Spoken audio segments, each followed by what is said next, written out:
Hammaga salom do'stlar. Hozir biz MyWay avtosalonida 5,5 ming dollardan 650 ming dollargacha bo'lgan avtomobillarni ko'rib chiqamiz. Lekin bundan oldin Uzcars'ga obuna bo'lib turing. Va birinchi mashina bu meni Chevrolet Spark avtomobilim. U 2015-yilda ishlab chiqarilgan. Bozor o'rta narxi esa 5,5 ming dollar. Oldimizda mashinaga keladigan bo'lsak, Denza N9 925 ot kuchiga ega bo'lib, 1000 km yura oladigan mashina. Narxiga keladigan bo'lsak, 98 ming dollar.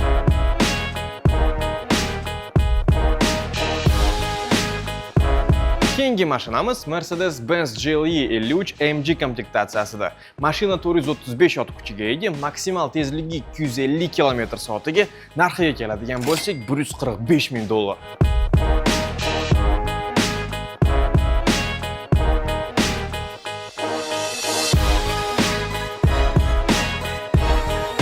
Keyingi mashinamiz Range Rover P530 Autobiography.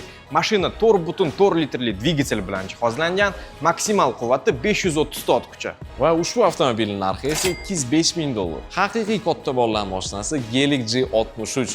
Kapotning tagida 6.3 V8 biturbo motor, 450 ot kuchi mavjud. Va bundan tashqari bu mashinaning narxi 225 ming dollar turibdi. Va nihoyat Gentrani alishtirish payti ham keldi.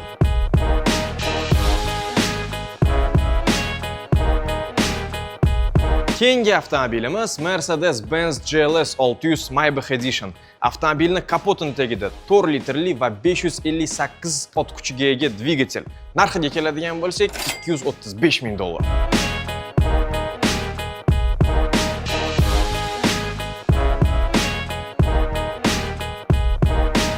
ot kuchiga ega bo'lgan maxluq Lamborghini Huracan STO.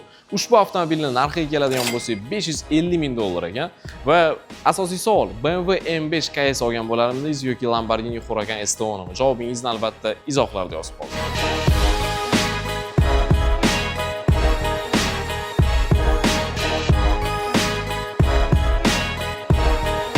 Va ro'yxatimizdagi eng oxirgi avtomobil bu Rolls-Royce Cullinan. Avtomobil 6,7 litrli V12 dvigatel bilan jihozlangan. Uning quvvati 571 ot kuchi. Narxiga keladigan bo'lsak, 650 ming dollar.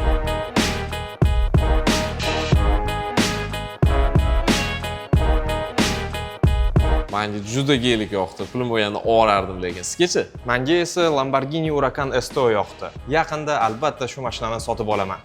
Sizga esa ko'proq qaysi mashina yoqdi? Javobni izohlarga qoldiring. Videoga like bosing va keyingi videoda ko'rishguncha. Xayr.